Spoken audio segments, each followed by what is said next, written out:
Buenas tardes a todos. Estamos hoy a 13 de agosto de 2020. El día de hoy vamos a comenzar, vamos a continuar, mejor dicho, con este estudio de la primera carta de Juan, que comenzamos la semana pasada. Vamos a estar avanzando algunos versículos y considerando algunas cosas más acerca de toda la carta en su conjunto. Pero antes de comenzar el día de hoy, vamos a orar y a pedir su bendición al Señor para que sea Él el que nos guíe en este estudio el día de hoy. ¿Sí? Así que acompañadme en oración, por favor. Señor, Dios Todopoderoso, tú que has creado los cielos, la tierra y todo lo que en ellos hay, Padre bueno, misericordioso, justo y tres veces santo, Señor, nos dirigimos el día de hoy a ti en primer lugar para alabar tu nombre, para bendecir tu nombre, que es digno de alabanza por parte de todas las naciones. Señor, el día de hoy queremos darte gracias porque habiendo vivido vidas de pecado, de espaldas a ti, Señor, habiendo blasfemado tu nombre con nuestras acciones, con nuestras palabras, toda nuestra vida, a pesar de todo, Señor, en tu misericordia, dispusiste que tu Hijo Jesucristo muriera en una cruz, Señor, después de haber vivido una vida perfecta, sin ningún pecado, sin ninguna mancha, y que mediante esa muerte y su resurrección nosotros pudiéramos ser redimidos y pudiéramos dirigirnos a ti el día de hoy. Así que muchas gracias, Señor, por esa obra en la cruz, esa obra milagrosa que nos permite dirigirnos a ti. Queremos el día de hoy suplicarte, Señor, que nos des entendimiento, que nos des discernimiento, que nos ayudes a acercarnos a esta carta con humildad y con la ayuda de tu Espíritu Santo, para que no interpretemos lo que queremos, Señor, o lo que nuestros corazones quieren, sino aquello que tú nos querías expresar en tu palabra misma. Danos entendimiento, Señor, también para poner por obra esas cosas que leamos, que tengan un efecto en nuestras vidas y que nos permitan vivir vidas apartadas del pecado, que te honren y te den la gloria a ti, Señor. Gracias por este tiempo de bendición, gracias por tu palabra, gracias por esta carta que escribió tu apóstol Juan y que nos dejó para que el día de hoy pudiéramos considerar estas cosas. Muchas gracias, Padre. Bendícenos en este estudio, te lo pedimos en el nombre, en el único nombre que realmente es apto para esto, que es el de nuestro Señor Jesucristo. Amén. Muy bien. Bueno, pues buenas tardes, decía. Vamos a continuar entonces el día de hoy con el pasaje que nos toca. El otro día, para recordaros, estuvimos leyendo los versículos del 1 al 4 de este pasaje de la primera carta de Juan. El día de hoy vamos a continuar con el estudio, nos vamos a centrar en los versículos del 5 al 7, decía, pero antes de eso vamos a leer todo el capítulo para tener el contexto, ¿sí? Y para poder recordar lo que dijimos el otro día, ver lo que está por venir y entender un poco el contexto total del pasaje. Así que si me podéis acompañar, por favor, a la primera carta de Juan, al capítulo 1. Vamos a leer desde el versículo 1 hasta el versículo 10. Muy bien. Dice así, primera de Juan, capítulo 1, versículo 1. Lo que era desde el principio, lo que hemos oído, lo que hemos visto con nuestros ojos, lo que hemos contemplado y palparon nuestras manos tocante al verbo de vida. Porque la vida fue manifestada, y la hemos visto, y testificamos, y os anunciamos la vida eterna, la cual estaba con el Padre y se nos manifestó. Lo que hemos visto y oído, eso os anunciamos, para que también vosotros tengáis comunión con nosotros, y nuestra comunión verdaderamente es con el Padre y con su Hijo Jesucristo. Estas cosas os escribimos para que vuestro gozo sea cumplido. Este es el mensaje que hemos oído de Él y os anunciamos. Dios es luz y no hay ningunas tinieblas en Él. Si decimos que tenemos comunión con Él y andamos en tinieblas, mentimos y no practicamos la verdad. Pero si andamos en luz, como Él está en luz, tenemos comunión unos con otros, y la sangre de Jesucristo su Hijo nos limpia de todo pecado. Si decimos que no tenemos pecado, nos engañamos a nosotros mismos, y la verdad no está en nosotros. Si confesamos nuestros pecados, Él es fiel y justo para perdonar nuestros pecados y limpiarnos de toda maldad. Si decimos que no hemos pecado, le hacemos a Él mentiroso, y su palabra no está en nosotros. Muy bien, decía, el día de hoy vamos a estar considerando estos versículos del 5 al 7. Os recuerdo básicamente, brevemente lo que veíamos el último día. El último día hablábamos en esos primeros versículos, en primer lugar hablábamos del tema de la carta y decíamos que era esa diferencia abismal, imposible de reconciliar que hay entre Cristo y su obra y aquellos que no son de él, ¿no? El mundo, las cosas del mundo. Estuvimos hablando también acerca de el apóstol Juan, el autor de la carta. Dijimos que no era un testigo cualquiera, sino que era un testigo especial en el sentido de que había no solo visto al Señor Jesucristo, sino contemplado su caminar en este mundo. Decíamos de él que, como se nos dice a veces en la Iglesia, había estado en la mejor escuela de teología de la historia, contemplando, no solo viendo, sino contemplando a Cristo y a su obra. Hablábamos también de, incluso decíamos que había palpado, ¿no? Igual que el resto de apóstoles habían llegado a tocar, a vivir, a convivir con el Señor, habían visto el Evangelio en movimiento. Decíamos también, hablábamos del protagonista de la carta, hablábamos del Señor Jesucristo mismo. Y decíamos de él que debemos examinar qué es lo que nos dice la palabra acerca de quién es él, para no equivocarnos, ¿no? Si se nos ha explicado en la congregación acerca de la importancia del objeto de la fe. Hasta qué punto es importante que nuestra fe no esté puesta en un Jesús que era simplemente un profeta o que vino a darnos ejemplo, sino en Jesús, el ungido de Dios, el Hijo de Dios, Dios mismo, que vino a este mundo a morir por los que no se podían salvar a sí mismos, por sus escogidos. Entonces, estuvimos revisando estas cosas y el día de hoy vamos a seguir una línea en un sentido parecida. Vamos a ver algunas cosas que afectan a toda la carta y luego vamos a entrar en este pasaje en concreto. El día de hoy vamos a dividir este estudio en 4 puntos. ¿Sí? En primer lugar, vamos a ver acerca de los destinatarios de la carta. Ese es nuestro punto número 1 de hoy. ¿A quién está dirigida esta carta? En segundo lugar, vamos a ver cuál es el propósito de esta carta. Si la semana pasada veíamos cuál era el tema de la carta, hoy vamos a ver el propósito de la carta. En tercer lugar, nuestro tercer punto de hoy va a ser la estructura de la primera parte de la carta, que está organizada, vamos a ver, en algo que vamos a llamar los autoexámenes, ¿no? Esos exámenes que podemos hacernos a nosotros mismos usando la palabra para ver si realmente el Señor ha obrado en nosotros para salvación. Ese es nuestro tercer punto, la estructura de esos mensajes, de los autoexámenes. Y nuestro cuarto punto de hoy va a ser el primer autoexamen, que es esos versículos del 5 al 7. Vamos a entrar ya en materia. Casi la mitad de este estudio estará centrada en ese primer autoexamen. ¿Sí? Muy bien, entonces, sin más dilación, comenzamos con ese primer punto, los destinatarios de la carta, aquellos que reciben la carta. Podríamos especular mucho, pero no hace falta. El Señor, en su misericordia, nos ha dejado dentro de esta misma carta a quién va dirigida. Si me podéis acompañar al capítulo 5 de la carta, en el versículo 13 se nos dice a quién va dirigida. Primera de Juan, capítulo 5, versículo 13. Dice: estas cosas os he escrito a vosotros que creéis en el nombre del Hijo de Dios.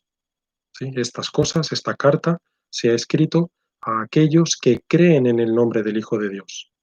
No a aquellos que piensan que creen en el nombre del Hijo de Dios, sino a los que verdaderamente creen en el nombre del Hijo de Dios. Así que, principalmente, esta carta está dirigida, como las cartas de Pablo, está dirigida para los creyentes genuinos, ¿no? Está dirigida para aquellos que realmente han creído en el Señor Jesucristo y en los que ha habido una obra. Y a esos creyentes vamos a ver en el transcurso del estudio de hoy cómo el Señor les da un ánimo viendo la obra que Él ha hecho en ellos para que tengan descanso en Él. La obra que hace el Señor en el creyente no es una obra pequeña, es una obra radical. Siempre hablamos de esa, bueno, cuando hablamos en Segunda de Corintios, en el capítulo 5, leemos esta frase a veces un poco corriendo, ¿no? En el versículo 17, Segunda de Corintios capítulo 5, versículo 17, esta frase que dice: de modo que si alguno está en Cristo, nueva criatura es. Es una nueva criatura por completo. Hay un cambio real, palpable, evidente en la vida de aquel en el que el Señor ha obrado. Estos son los destinatarios principales de la carta, ¿no? Aquellos que han creído en el Señor. Pero esta carta está también dirigida eh, para aquellos que, no conociendo al Señor, son llamados al arrepentimiento y a la fe por medio de esta carta. Eso, por ejemplo, en Segunda de Timoteo, en el capítulo 3, vamos a ver un versículo que conocemos mucho, ¿no? Segunda de Timoteo, capítulo 3, versículo 15. Dice, hablando de la palabra, de la cual Primera de Juan, esta carta que estamos estudiando, es una parte, dice de toda la palabra de Dios, Segunda de Timoteo 3:15, dice, las sagradas escrituras, dice de las Biblias, las sagradas escrituras que nos pueden hacer sabios para la salvación por la fe que es en Cristo Jesús. Así que en esta carta de Primera de Juan aquí encontramos ese mensaje de llamada al arrepentimiento y a la fe, para salvación del hombre y para comunión con Dios. Así que tenemos nuestros destinatarios principales, los creyentes, y también, como toda la palabra, esa llamada al arrepentimiento para los que no conocen al Señor. Muy bien, este es nuestro primer punto acerca de los destinatarios. Ahora vamos a ver acerca del propósito de la carta, nuestro segundo punto.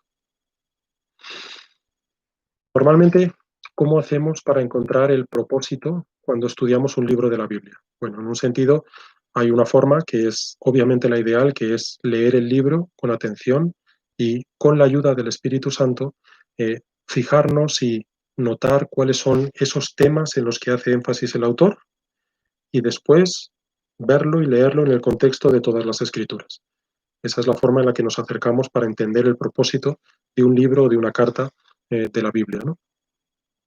Pero hay casos en los que el Señor, en su misericordia, nos da ayudas que nos ayudan todavía a tener más fácil o más directo el entendimiento de cuál es el propósito de una carta.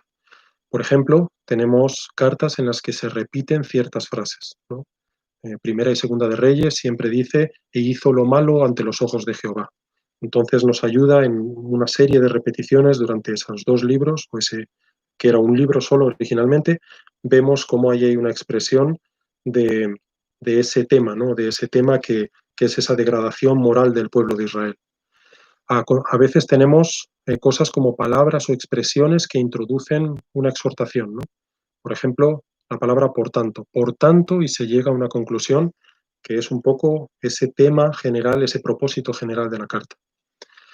Pero hay otros casos en los que tenemos una ayuda todavía mejor, más clara, que es, tenemos declaraciones claras de cuál es el propósito, con expresiones como, estas cosas os he escrito para que, ¿sí? Ese para qué muchas veces nos da esa pista ya definitiva de cuál es el propósito por el que el Señor nos ha dejado una carta, un libro de la Biblia. Vamos a ver un ejemplo, ¿sí? De esta expresión tan clara, esto os he escrito para qué.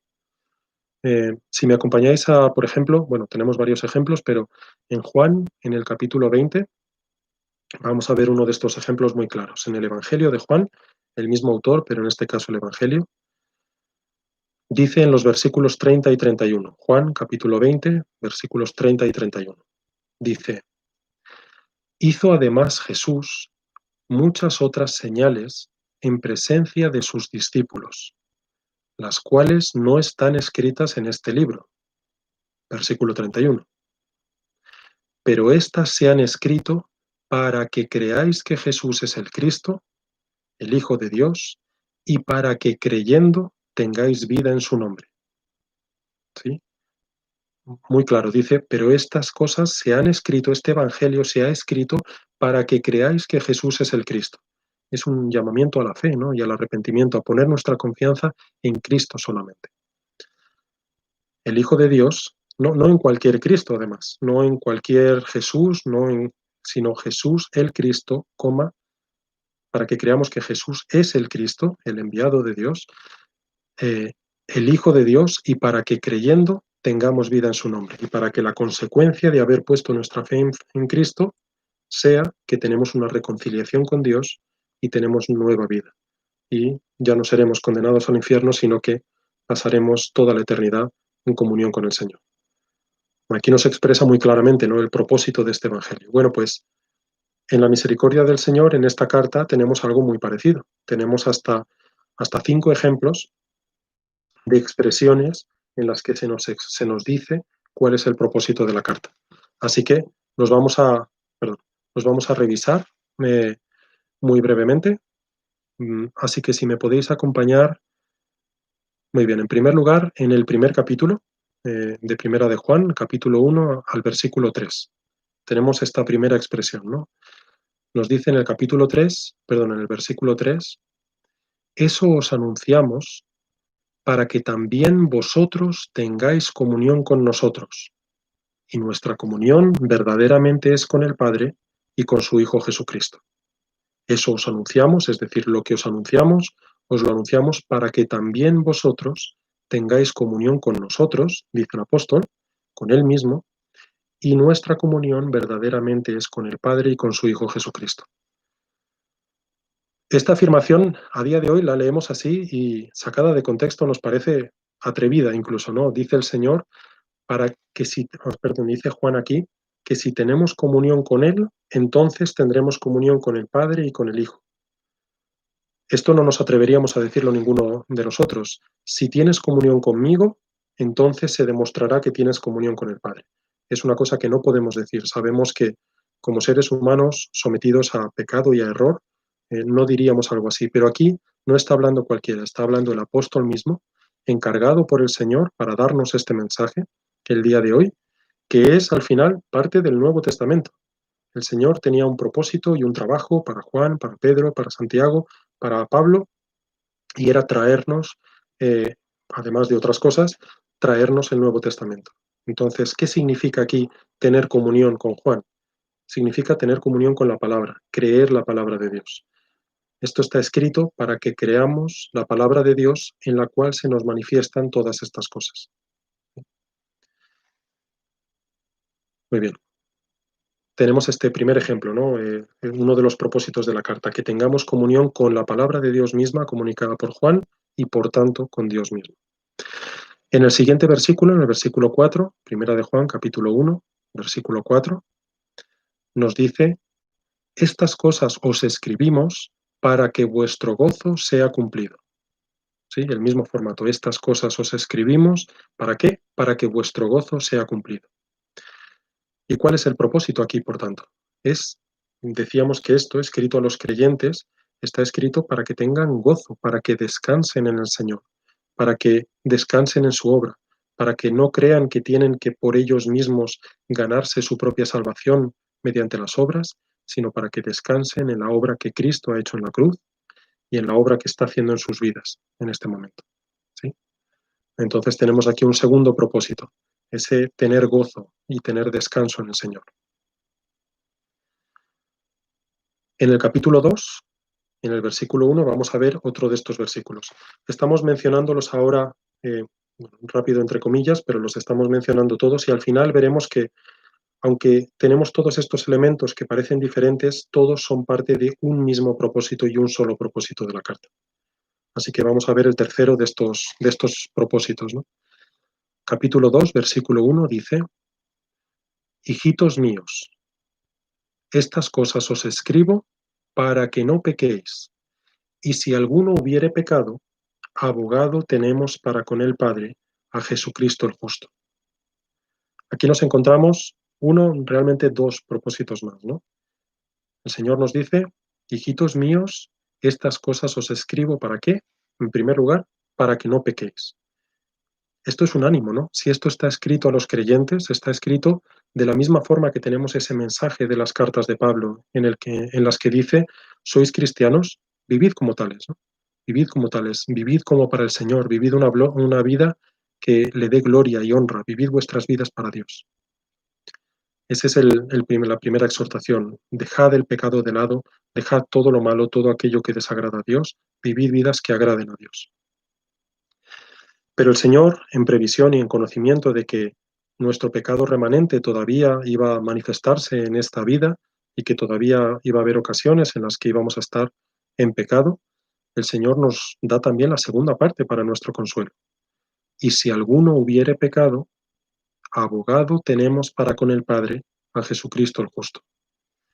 Así que ya no es una cosa sin esperanza, no es no pequéis y ya está, sino es esa puerta abierta no al pecado, sino a nuestra confianza en el Señor, a que cuando hayamos pecado podamos acudir a Jesucristo mismo, que es el único que puede, en primer lugar, perdonar nuestros pecados y luego hacernos crecer en santidad mediante esa obra del Espíritu Santo. Entonces, esta es la llamada, ¿no? Este es el llamamiento. Cuando hayáis pecado, confiad en Cristo, que vuestra mirada esté puesta siempre en Cristo. Muy bien, a continuación, si saltamos unos capítulos y vamos al capítulo 5, en un versículo que ya hemos leído, pero ahora vamos a ver que tenía algo más, ¿no? Primera de Juan, capítulo 5, en el versículo 13, nos encontramos dos más de estos propósitos. Dice en el versículo 13, lo vuelvo a leer, estas cosas os he escrito a vosotros que creéis en el nombre del Hijo de Dios. Aquí vemos lo que decíamos antes, está dirigido a los creyentes principalmente. ¿Para qué? Para que sepáis que tenéis vida eterna. Esta es una enseñanza muy importante en esta carta.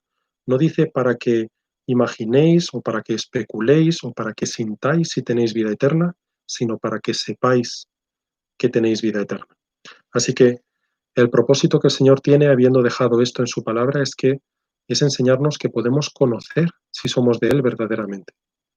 No es una cuestión, no es una lotería, no es una cuestión de especulación, no es una cuestión de suerte, de en qué lugar hemos caído o no, es una cuestión de ver la obra que el Señor está haciendo en nuestras vidas, que dará evidencia de lo que Cristo hizo en la cruz por nosotros. El otro día hablábamos de este versículo, ¿no? Decíamos que leíamos el versículo, bueno, segunda de Corintios, en el capítulo 13, y hablábamos del versículo 5 y decíamos que esta no es una doctrina extraña. Eh, a día de hoy conocemos un montón de tendencias doctrinales, de religiones, de sectas, de grupos que enseñan algo muy diferente a esto, ¿no? Enseñan que la salvación depende de cómo te sientas en ese día. De que, bueno, enseñan que la salvación depende de si has obedecido ese día o no has obedecido ese día. Por tanto, se puede perder la salvación. La salvación depende de cómo te sientas en tu corazón. Y el Señor nos dice, no, la salvación depende solo de Cristo. Y podéis conocer la obra de Cristo en vosotros por esa evidencia de la obra que ha hecho. En 2 de Corintios 13:5, lo vuelvo a leer, lo leí el otro día, decía, examinaos a vosotros mismos si estáis en la fe. Probaos a vosotros mismos. ¿O no os conocéis a vosotros mismos que Jesucristo está en vosotros a menos que estéis reprobados? Examinaos, es una orden, ¿no? Es un imperativo. El Señor nos está diciendo, haced esto, examinaos a vosotros mismos. Así que el Señor nos llama a esto, nos llama a examinarnos a nosotros mismos para saber si somos de Él. Entendemos por esto algo más acerca de quién es Dios. No creemos en un Dios que sea un Dios de ocultismo, de caprichos. Él nos muestra claramente cómo somos edificados por el Espíritu Santo con el propósito de que podamos tener una certidumbre de salvación, no una seguridad de salvación, que es esa seguridad que tenemos porque Cristo ha hecho la obra, sino más que eso, que podamos saber también la obra que ha hecho en nosotros, que podamos conocerla. Y mediante esa certidumbre de la obra que ha hecho en nosotros, que podamos descansar en esa obra del Señor en nuestras vidas y básicamente en el Señor Jesucristo y en su obra, y que con ese descanso podamos, lo que dice, lo que decíamos antes, mediante ese descanso que podamos vivir vidas que le den gloria y honra a Él. Muy bien, este era este cuarto propósito. Y en este mismo versículo vamos a ver el quinto propósito, ¿no? El quinto que es, en el mismo versículo, continúa la frase, ¿no? Después de para que sepáis que tenéis vida eterna, dice, y para que creáis en el nombre del Hijo de Dios. Que es esa llamada A los creyentes también, ¿no? Para que creamos, para que estemos poniendo nuestra confianza solo en el nombre del Hijo de Dios, pero también para aquellos que no conocen al Señor, para que crean esa llamada de nuevo a la fe y al arrepentimiento. Muy bien, hemos visto muchos propósitos, pero ¿cómo podríamos resumir esto? ¿Cómo podríamos contar esto de una forma que no nos resulte, bueno, tan dispersa? Realmente es un solo mensaje, ¿no? El principal propósito de esta carta, por tanto, es ese, es que los creyentes confiemos en las promesas de Dios y que viendo cómo sus promesas se cumplen en nuestra vida, no por nuestros méritos, no por nuestra inteligencia, sino por esa obra soberana del Señor, podamos ser conscientes, sepamos que somos salvos y que tengamos descanso y gozo en Él. ¿Sí? Y que este conocimiento nos impulse a vivir vidas para su gloria. Esto mismo nos lo encontrábamos, bueno, lo vemos por ejemplo en la vida de Pablo.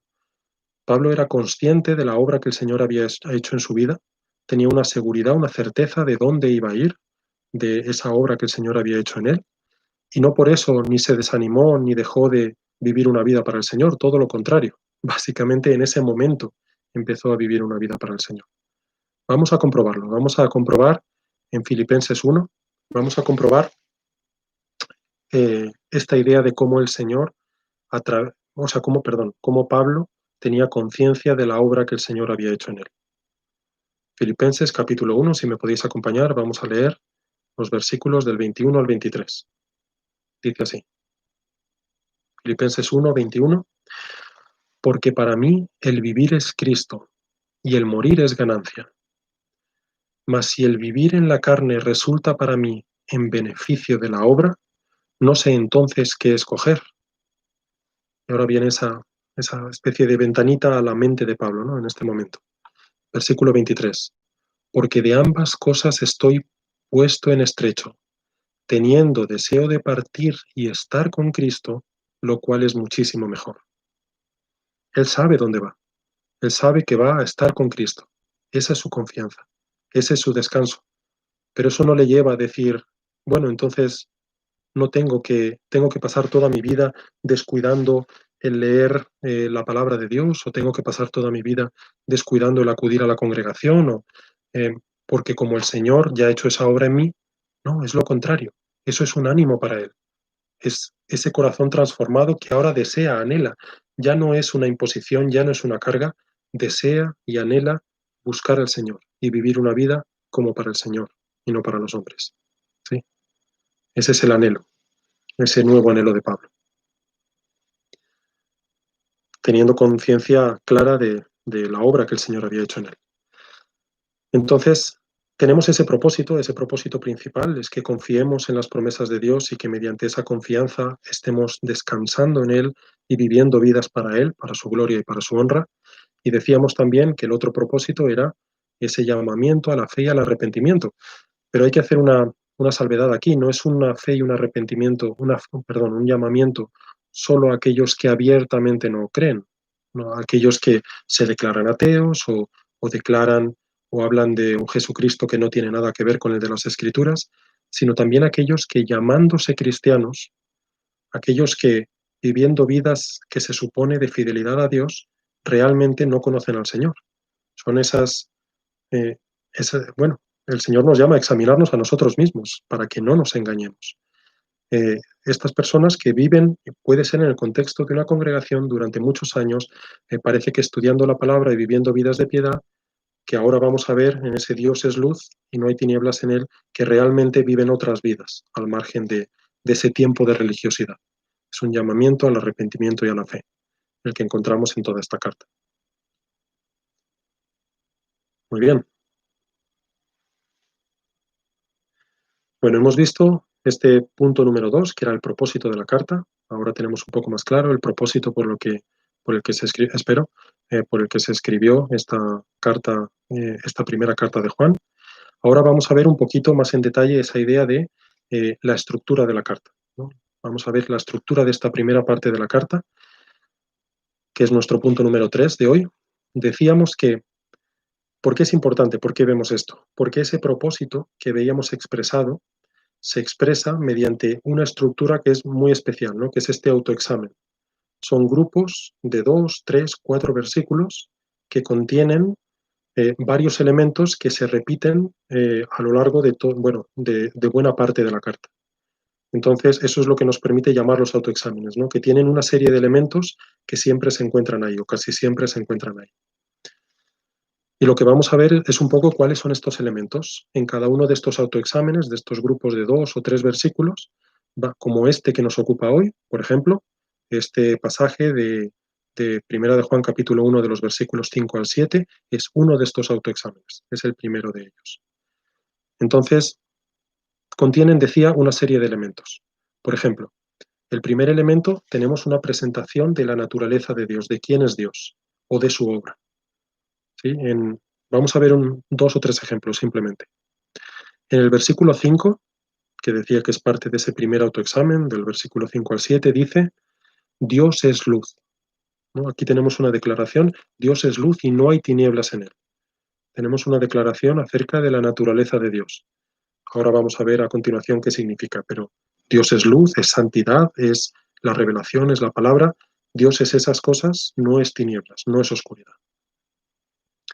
En el versículo 9 del primer capítulo también nos dice, hablando de Dios, nos dice que Él es fiel y justo, que son dos de los atributos de Dios, ¿no? La fidelidad y la justicia de Dios.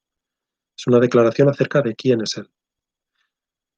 En el capítulo siguiente también encontramos cosas, bueno, por ejemplo, en el versículo 2, capítulo 2, versículo 2, en el que se nos habla de la obra, en este caso la obra de Cristo. Se nos dice, Él es la propiciación por nuestros pecados. ¿Sí? Él es aquel, el único capaz de haber pagado por nuestros pecados. Se nos dice algo acerca de su obra. Esa es esa primera parte que encontramos en los autoexámenes. A continuación, lo que no siempre en este orden, el orden puede cambiar, pero también dentro de estos autoexámenes nos encontramos una frase como esta, muy parecida. Algo así como, si decimos que somos creyentes, esto se expresa de varias maneras, ¿no? Hay muchos sinónimos para esto, pero dentro de estos autoexámenes siempre dice, si decimos que somos creyentes, ¿por qué nos lo dice? Porque a partir de ahí hay dos posibilidades. Si nosotros decimos que somos creyentes, podemos ser verdaderamente creyentes o no ser creyentes. Existen las dos posibilidades. Pero hasta aquí el camino es único. Sí, vamos a ver cómo en algunos versículos se nos dice esto de si decimos que somos creyentes. Por ejemplo, capítulo 1, versículo 6. Si decimos que tenemos comunión con Él, es una forma de expresarlo, ¿no? Si tenemos comunión con Dios, es que no, y tenemos comunión con Cristo, es que somos cristianos. Si decimos que somos cristianos, ¿sí? Capítulo 2, vamos a ver, 3 o 4 ejemplos así, simplemente. Capítulo 2, versículo 4, dice, el que dice, yo le conozco, ¿sí? ¿Quién dice que conoce a Dios y quién dice que conoce a Cristo? Solamente el que se llama creyente a sí mismo, el que se llama cristiano. Versículo 6 de este mismo capítulo 2. El que dice que permanece en él, ¿quién dice que permanece en Dios, que está fundamentado y que su roca es Dios? Solamente el cristiano, solamente el creyente. En este Dios, por supuesto, de las Escrituras. Versículo 9. El que dice que está en la luz. Ahora vamos a ver un poco más en profundidad esto de la luz y las tinieblas, lo que es, pero el que dice que está en la luz es el que dice que es creyente, que conoce a Dios. Pero no todo el que dice Señor, Señor, realmente es del Señor, como sabemos. Aquí las posibilidades se separan, decía, y están, por un lado, aquellos que no muestran esa evidencia de salvación y que, por tanto, sabemos que no son del Señor, y por el otro lado tenemos aquellos que sí muestran esa evidencia de la obra de Cristo en sus vidas y vemos que son del Señor. Así que, en esta estructura, ¿qué es lo que vemos? El Señor nos da una oportunidad de examinarnos de una manera muy transparente y muy clara, y nos presenta algo que es fundamental, que son las marcas del verdadero creyente. Eso mismo tenemos en otras partes de las Escrituras también, esa marca del creyente, ese resultado de la obra de Cristo en el creyente, pero esta es quizá la carta donde más condensado lo tenemos y más claro ante nuestros ojos. ¿Cuál es la diferencia del verdadero cristianismo con otras religiones y incluso con otras sectas que se llamen cristianas? Es que ya no estamos fundamentados en cómo nos sentimos, en si ese día hemos sido obedientes o no, sino que estamos fundamentados, como decía antes, en la obra de Jesucristo mismo, en la cruz, y en la obra que ha hecho posible en el creyente y que está haciendo a día de hoy en el creyente. ¿Sí? Él es el que produce la evidencia de su obra en el creyente. Así que en este estudio y en los siguientes vamos a estar viendo algunas de esas marcas del creyente. Muy bien. Este era nuestro punto número 3 y vamos a pasar con esto. Vamos a pasar ya al punto número 4. Hemos visto hasta ahora, decíamos, esos destinatarios de la carta. Segundo punto, hemos visto el propósito de esta carta. En este tercer punto acabamos de ver acerca de la estructura de la carta. Y ahora, en este último punto, vamos a entrar ya en el pasaje y vamos a estar viendo cómo todas esas cosas que hemos visto se cumplen en este pasaje y qué enseñanza tienen para nosotros. Así que para eso vamos a leerlo, si podéis estar conmigo, en el capítulo 1, en los versículos del 5 al 7, y vamos a leerlos juntos, ¿sí? Dice así: Este es el mensaje que hemos oído de él y os anunciamos. Dios es luz y no hay ningunas tinieblas en él.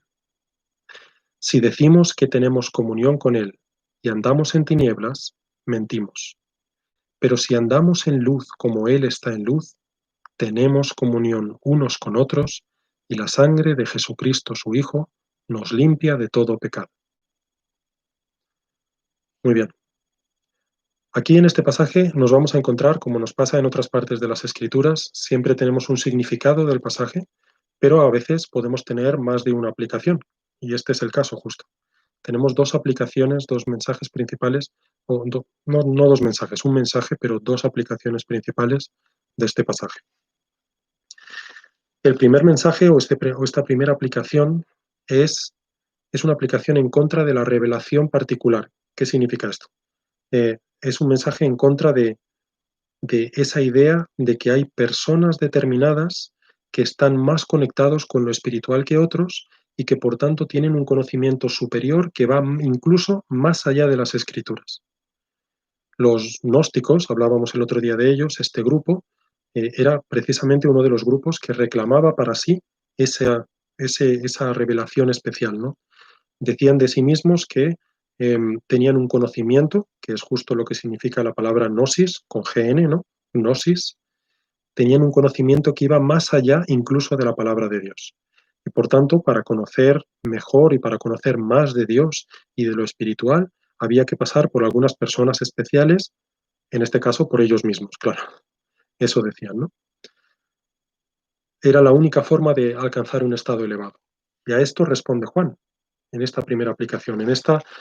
Juan le responde en esta carta, el Espíritu Santo a través de Juan, le responde en esta carta con frases como: Dios es luz y no hay tinieblas en él, no hay ningunas tinieblas en él. Este es uno de los mensajes que lo desmienten. Aquí, bueno, este versículo, el versículo 5, vemos que comienza de nuevo con lo que teníamos en los versículos anteriores, que es con esa afirmación del apóstol de que él es mensajero de Cristo mismo. Este es el mensaje que hemos oído de él y os anunciamos, ¿sí? Viene de Cristo mismo y yo lo presento delante de vosotros. Dios es luz y no hay ningunas tinieblas en él. Esto habla de esa naturaleza de Dios, habla de que Dios no es un Dios de oscuridad, habla de que Dios es la fuente de la revelación, que aquello que quería revelar lo ha revelado y que eso es lo que conocemos de Dios, es lo que Él nos ha revelado, nada más. Y si Él es la fuente de la revelación, entonces quiere decir que los hombres no lo son. Entonces, todos aquellos que claman para sí mismos la autoridad de tener un conocimiento especial están mintiendo, ¿sí? Aquellos que dicen que tienen un conocimiento mucho más allá de lo que dice la palabra de Dios es que eh, realmente no conocen al Señor, realmente no están hablando desde luego de parte de Dios. Vamos a ver un par de ejemplos de cómo el Señor dice que esto es, ¿no? En Lucas 2, si me podéis acompañar, vamos a leer algunos versículos desde el 27 hasta el 30. En Lucas, en el capítulo 2, tenemos este testimonio de Simeón, este hombre que la palabra le dice de él que era justo, que era fiel al Señor, y que mediante una revelación del Espíritu Santo, eh, supo que iba a haber, antes de morir, iba a haber al ungido de Dios. Y aquí vemos el cumplimiento de ese anuncio. A partir de Lucas capítulo 2, a partir del versículo 27, dice así: y movido por el Espíritu, vino al templo. Y cuando los padres del niño Jesús lo trajeron al templo para hacer por él conforme al rito de la ley, él le tomó, Simeón mismo, le tomó en sus brazos y bendijo a Dios, diciendo: ahora, Señor, despides a tu siervo en paz, conforme a tu palabra, porque han visto mis ojos tu salvación, la cual has preparado en presencia de todos los pueblos. Versículo 32, aquí quería llegar. Luz para revelación a los gentiles y gloria de tu pueblo Israel. Cristo mismo es la luz para revelación a nosotros, ¿sí? No hay una revelación especial que no sea a través de Cristo. O es la revelación que Cristo mismo nos compartió, nos predicó, que tenemos también en gran parte, no todo, pero tenemos una, bueno, no sé si en gran parte, pero tenemos una parte en las Escrituras, o son el resto de la Biblia que habla de Él, ¿sí? Entonces, la revelación, esa revelación a los gentiles, esa luz para revelación, viene a través de Cristo solamente y a través de la palabra. Nadie hay que tenga un conocimiento que vaya más allá de esto acerca de quién es Dios. Muy bien, tenemos casi, bueno, iba a decir con mayor claridad, pero con la misma claridad. Si me acompañáis a Colosenses capítulo 2, en esta carta Pablo nos da una declaración acerca de este asunto que es también muy clara, ¿no? Vamos a leer en el versículo 1. Colosenses capítulo 2, versículo 1. Dice así: porque quiero que sepáis cuán gran lucha sostengo por vosotros y por los que están en la Odisea y por todos los que nunca han visto mi rostro. Versículo 2.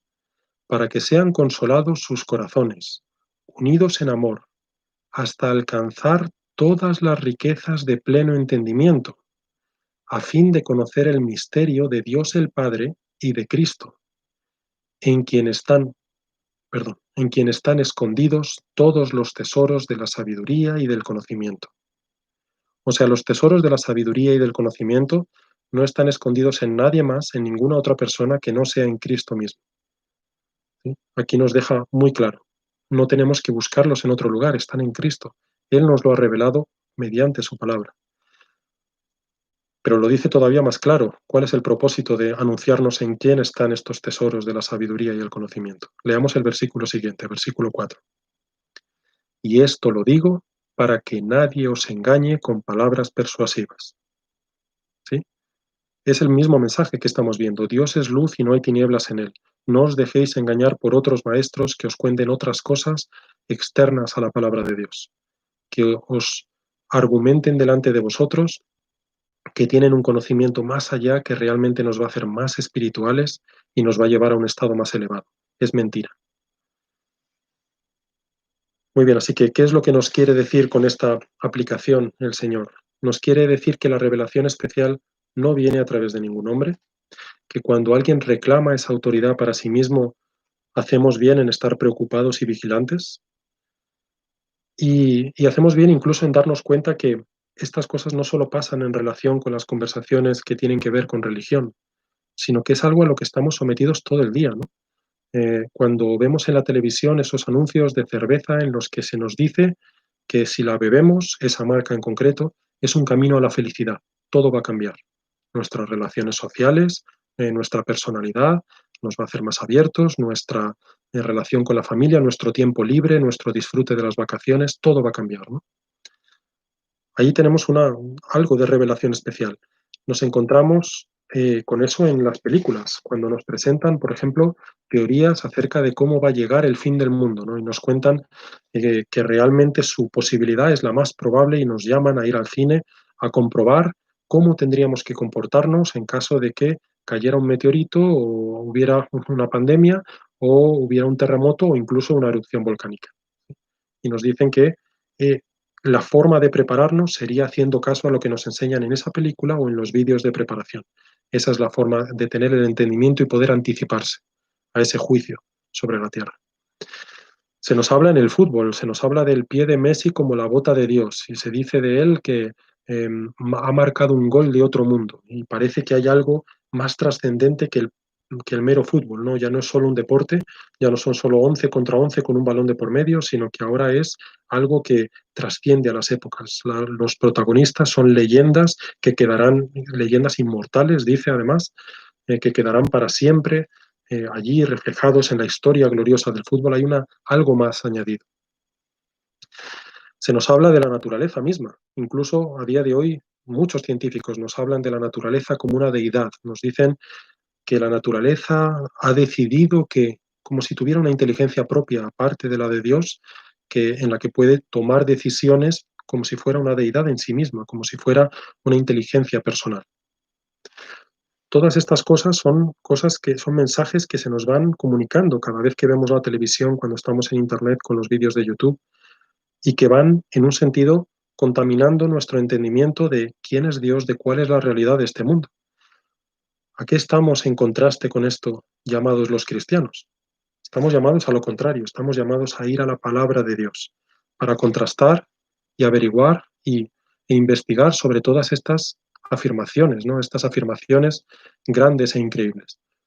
Se nos habla, tenemos un ejemplo buenísimo de esto, ¿no? En Hechos, en el capítulo 17, se nos habla de estas personas que estaban en Berea, que estaban acostumbradas a buscar en la palabra de Dios, a escudriñar la palabra de Dios, y que no ante un anuncio o ante un fútbol o una naturaleza o cosas así, sino ante la predicación de un apóstol mismo, la predicación del apóstol Pablo, dice esto de ellos, ¿no? Hechos 17, versículo 11. Y estos eran más nobles que los que estaban en Tesalónica, pues recibieron la palabra con toda solicitud, escudriñando cada día las Escrituras para ver si estas cosas eran así. Recibieron la palabra predicada con toda solicitud, pero no se quedó ahí la cosa. Fueron a escudriñar la palabra, fueron a ver eh, si esa predicación de Pablo, ese anuncio del Mesías que había venido, digamos que coincidía con lo que las Escrituras decían acerca de la venida del Mesías. Y la palabra les podía haber llamado incrédulos, podía haber dicho que desconfiados, pero no. Dice en la primera parte del versículo, y estos eran más nobles que los que estaban en Tesalónica porque estos sí comprobaron si lo que se les contaba y predicaba era cierto o no. Ese es el ejemplo que nosotros tenemos, ¿no? Ya no tenemos que estar en la duda de si lo que nos cuentan es cierto o no, tenemos la palabra profética más segura, tenemos esa antorcha que brilla en la oscuridad, a la cual nos podemos aferrar y seguir en el día malo, cuando no sabemos, cuando estamos perdidos, tenemos ahí nuestra respuesta. Muy bien, esta era esa primera aplicación, ¿no? Hablábamos de la primera aplicación, ese Dios es luz y no hay tinieblas en él, como esa idea de que la revelación viene del Señor, es su palabra en lo que estamos fundamentados. Y ahora vamos a ver, por último, vamos a ver el segundo mensaje, ¿no? Que es esta segunda aplicación, más que mensaje. La segunda aplicación que encontramos aquí es la idea de que el verdadero creyente vive una vida de santificación y de lucha contra el pecado. Hay un cambio palpable en su vida, hay una evidencia en su vida. Y vamos a irlo viendo poquito a poquito, vamos a ir repasando ahora sí cada una de las partes de estos 3 versículos. Dice en el versículo 5, a partir de los 2 puntos de ese anuncio que nos va a hacer Juan, dice otra vez, Dios es luz y no hay ningunas tinieblas en él. Si antes aplicábamos esto diciendo la revelación está en el Señor, aquí también encontramos algo que es una figura, una metáfora que encontramos en todas las escrituras, que es esa idea de la luz como algo bueno y las tinieblas como algo malo. ¿Sí? Tenemos esos 2 elementos que se contraponen. Aquí se nos dice claramente, cuando se nos dice que Dios es luz y no hay tinieblas en él, se nos dice que Dios es la fuente y el origen de todo lo que es bueno, de todo lo que es moralmente deseable, de todo aquello que es excelente, de todo aquello que es perfecto. Dios es la luz, Él es la luz, Él es la fuente de todas esas cosas y en sí mismo es todas esas cosas. En contraposición o en comparación o en contraste, con lo contrario, las tinieblas. Las tinieblas es lo contrario, es aquello donde solo hay maldad. Y eso, la definición de eso es precisamente lo que no es de Dios. Esto, bueno, tenemos un versículo que representa o que nos expresa acerca de esta luz y estas tinieblas de una manera muy bonita. En el Evangelio de Juan, en el capítulo 8, de manera muy clara, más que muy bonita. En Juan capítulo 8 nos dice en el versículo 12 acerca de esta idea de la luz por un lado, las tinieblas por otro, y aquello que es bueno y lo que es malo. Dice Juan capítulo 8, versículo 12. Otra vez Jesús les habló, diciendo, Yo soy la luz del mundo. El que me sigue no andará en tinieblas, sino que tendrá la luz de la vida. ¿Y qué contraposición tan clara? Él es la luz del mundo y el que sigue a Jesucristo no va a andar en tinieblas. Esto lo vamos a ver ahora justo, porque es una coincidencia con lo que vamos a ver ahora mismo exactamente. Yo soy la luz del mundo, el que me sigue no andará en tinieblas, sino que tendrá la luz de la vida. Va a vivir una vida diferente y además tiene la promesa de la vida eterna. Esto es lo que nos quiere decir, con Dios es luz y no hay ninguna tinieblas en él. Ahora vamos a pasar a esa otra idea de, bueno, ¿y qué pasa con los que dicen que conocen a Dios? Bueno, pues como consecuencia de que Dios es luz y no hay tinieblas en él, vamos a ver lo que tiene que pasar en sus vidas. Versículo 6. Si decimos que tenemos comunión con él, es decir, si decimos que somos creyentes, como veíamos antes en la estructura, si decimos que somos creyentes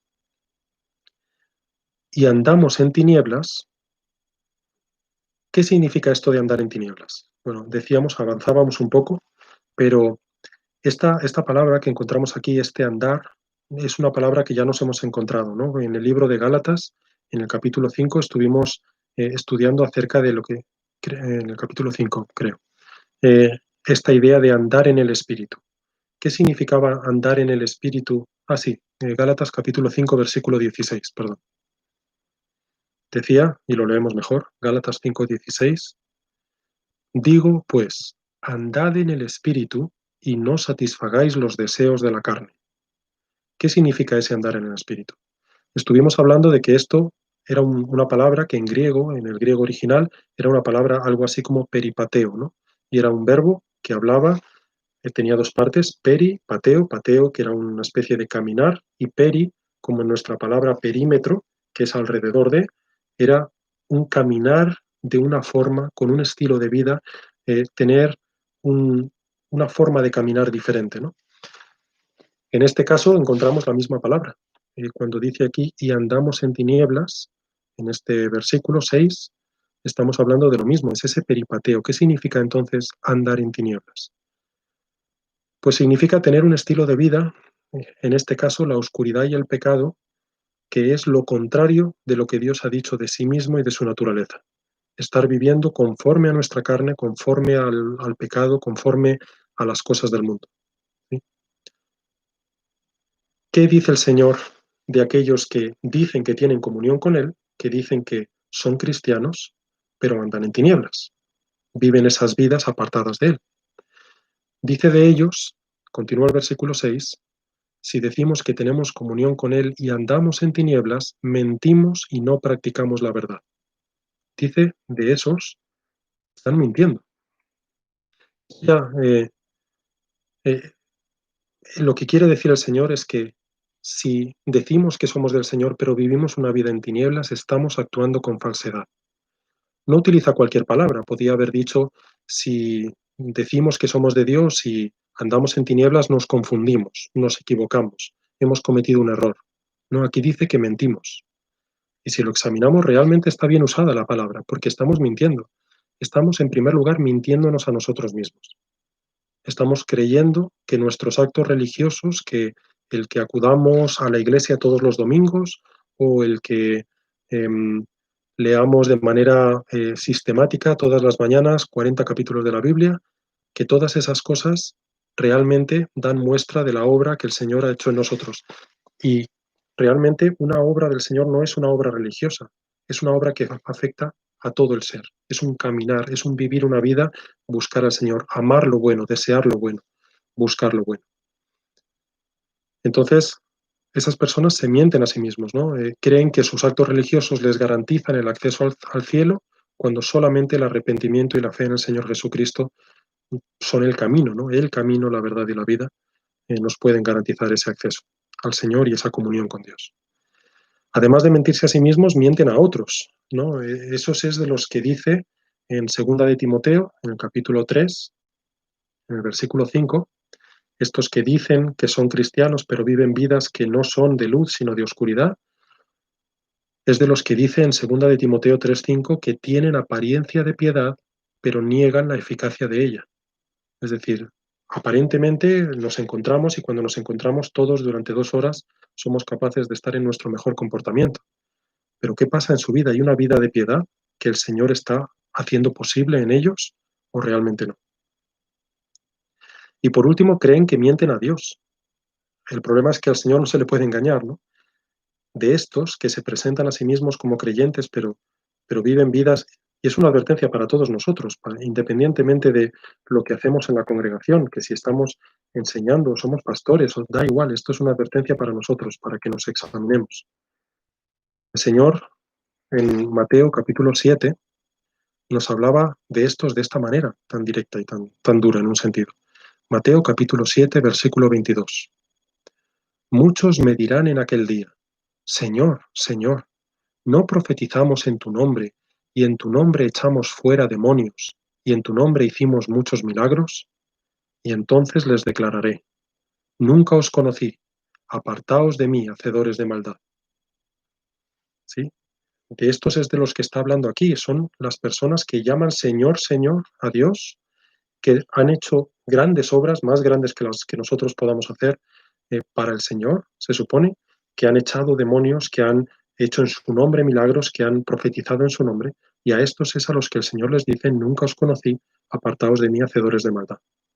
Ese es el riesgo en el que estamos, por eso esto también contiene una advertencia. ¿Sí? Continúa el versículo 7, y ahora vamos a ver la otra parte.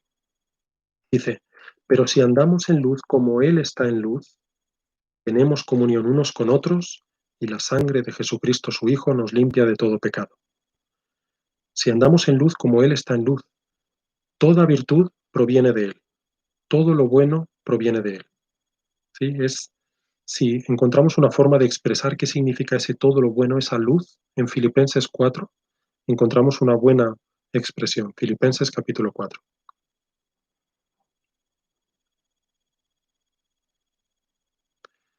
En Filipenses, en el capítulo 4, en el versículo 8, lo define de esta manera. Dice, por lo demás, hermanos, todo lo que es verdadero, todo lo honesto, todo lo justo, todo lo puro, todo lo amable, todo lo que es de buen nombre, si hay virtud alguna, si algo digno de alabanza, en esto pensad. Este es un buen resumen de esas cosas que son virtuosas, que son buenas, que son perfectas, excelentes, agradables a Dios. Bueno, aprovecho para hacer una pequeña advertencia aquí, para que tengamos cuidado con una cosa, y es que todo esto que estamos estudiando no quiere decir que la forma de reparar nuestra relación con Dios sea mediante caminar en la luz. O sea que si caminamos mediante en la luz, nos ganaremos el favor de Dios. De hecho, quiere decir casi exactamente lo contrario. Quiere decir que aquel cuya relación con Dios ha sido reparada mediante la muerte de Cristo y está en comunión con Él, caminará en la luz.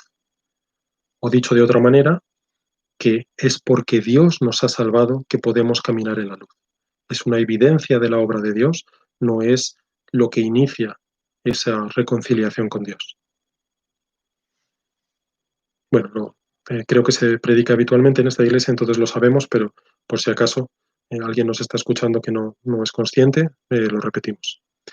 Continúa el versículo 7, pero si andamos en luz como Él está en luz, tenemos comunión unos con otros. ¿Qué significa eso de tenemos comunión unos con otros? El resultado de la obra del Señor en nosotros es que tenemos comunión con nuestros hermanos, porque hemos sido rescatados de la misma manera mediante el sacrificio de Cristo y tenemos comunión en Cristo mismo. De esto hablaremos más en el capítulo siguiente, si el Señor lo permite, porque habla de este tema de manera específica, pero solo para ver un ejemplo de cómo se expresa esto en Romanos 15, si me acompañáis, Romanos 15, en el versículo 5 dice, hablando también, bueno, o expresando un poco esta idea de comunión, dice, pero el Dios de la paciencia y de la consolación os dé entre vosotros un mismo sentir según Cristo Jesús, para que unánimes a una voz glorifiquéis al Dios y Padre de nuestro Señor Jesucristo. Ese tipo de comunión tenemos si el Señor ha hecho una obra en nosotros y estamos andando en luz. Esa es la comunión que tenemos con nuestros hermanos. Ya no odiamos a nuestros hermanos, no preferimos pasar el domingo en otras cosas. Queremos estar allí, queremos buscar la comunión, queremos exhortar y ser exhortados, animar y ser animados. Queremos vivir una vida en comunión, no es una vida solitaria, de lobos solitarios, la vida cristiana, sino es una vida en comunión. Y no, fijaos en este pasaje, dice, eh, os dé entre vosotros un mismo sentir, ¿según quién? Según Cristo Jesús, para que unánimes a una voz glorifiquéis al Dios y Padre de nuestro Señor Jesucristo. Muy bien. Y vemos ya el último elemento de este pasaje, que es esa última parte del versículo 7 que dice, y la sangre de Jesucristo su Hijo nos limpia de todo pecado. Esta no es una parte banal, no es simplemente el apellido de este pasaje. Es este sacrificio, esta sangre de nuestro Señor Jesucristo, es lo que hace posible todo este pasaje que hemos leído a día de hoy. No podríamos caminar en luz no, como evidencia de nuestra redención, porque el Señor no nos habría redimido si Cristo no hubiera hecho su obra en aquella cruz. Esto es lo que conmemoramos en cada cena del Señor. Ahora llevamos unos meses sin poder hacerlo, pero esto es lo que conmemoramos, este sacrificio, esta sangre derramada de Cristo, que es lo único que nos puede reconciliar con el Dios de toda la creación. Esto es lo que, bueno, lo hemos leído muchas veces en el transcurso de la Cena del Señor, pero me gustaría leerlo otra vez porque es relevante aquí. Mateo 26, versículo 27 dice, Mateo 26, versículo 27, hablando de este sacrificio, el Señor dijo de sí mismo, y tomando la copa y habiendo dado gracias, les dio, diciendo, bebed de ella todos, porque esto es mi sangre del nuevo pacto, que por muchos es derramada para remisión de los pecados. Esta es la declaración de lo que la sangre de Cristo supone. Sin este sacrificio no podría haber habido ni redención en nosotros ni reconciliación con el Señor. Muy bien, hasta aquí llega nuestro estudio de hoy. Os voy a dejar con dos reflexiones finales, ¿sí?, que me gustaría hacer brevemente. La primera es para... Yo también he escuchado en una época de mi vida este mensaje creyendo que era cristiano sin serlo, y me llamó a la convicción y al arrepentimiento. Entonces, si a día de hoy tú estás escuchando este mensaje y ves que esto que se ha descrito, esta vida en luz y no en tinieblas, no se aplica a ti, que aunque hayas vivido una vida de práctica religiosa, pero tú que te conoces a ti mismo, sabes que no caminas en la luz, aprovecha esta exhortación y aprovecha este ánimo para acudir a Cristo. ¿Sí? Él es el único en el que podemos tener esperanza. Si te das cuenta de que esto se aplica a ti, eh, como dice en Hechos en el capítulo 4, en el versículo 11, confía en Él, dice, este Jesús es la piedra reprobada por vosotros los edificadores, la cual ha venido a ser cabeza del ángulo, y en ningún otro hay salvación, porque no hay otro nombre bajo el cielo dado a los hombres en que podamos ser salvos. No hay otro nombre bajo el cielo. Nadie puede ayudarte que no sea Cristo mismo. Ni el que está compartiendo este mensaje, ni el pastor más santificado, ni el mejor libro del mundo escrito por un hombre. Solamente el Señor Jesucristo mismo es que te puede reconciliar y puede hacer esa obra sobrenatural en ti. Y también quiero dejar un ánimo para ti que me escuchas, para el creyente, encuentra gozo en esta carta, ¿sí? Que te dé esos ánimos renovados de los que hablábamos para hacer las cosas que agradan a tu Padre Celestial, para vivir una vida para Él. ¿Cómo no vamos a buscar hacer todo lo que le agrada al Señor? Aquel que envió a su Hijo, a, que era perfectamente justo, que no había mal ni pecado en Él, ni lo hubo en esta tierra, aquel que le envió a morir por nosotros, que éramos enemigos suyos y no queríamos saber nada de Él. ¿Cómo no vamos a vivir nuestras vidas para el que tan gran obra ha hecho, tan grande obra ha hecho. Así que bueno, con esto os dejo el día de hoy. Vamos a orar para darle las gracias al Señor por este estudio y nos despedimos por hoy. Señor, Padre Celestial, queremos darte las gracias en el nombre de tu Hijo Jesucristo por la bendición enorme que es una carta como esta, Señor. Esta carta que nos permite examinarnos a nosotros mismos, ser confrontados con quienes somos verdaderamente y por tanto nos permite no ser engañados, Señor, ni por nuestro propio corazón, que sabemos que es más engañoso que todas las cosas, Señor, ni por nada. Muchas gracias, Señor, por esta muestra, Señor, de amor y de misericordia por nosotros, por este llamamiento a tener nuestra confianza puesta en ti solamente, a esta llamada al arrepentimiento y a la fe. Y gracias, Padre, porque nos permite reunirnos un día más y nos traes aquí a los pies de tu trono a estudiar tu palabra, a conocerte, no porque nosotros lo merezcamos, sino por eso que ganó para nosotros en la cruz nuestro Señor Jesucristo, nuestro Señor y Salvador. Muchas gracias, Padre. En el nombre de tu Hijo Jesucristo te lo agradecemos. Amén. Muy bien, muchas gracias a todos y este domingo, ya sabéis, tenéis un llamamiento para acudir a vuestra iglesia local. En el caso de la mayoría de los que me escucháis, la IBAO, os animo a acudir y a estar disfrutando de esta comunión con nuestros hermanos y de este buscar al Señor. Un abrazo a todos. Hasta pronto.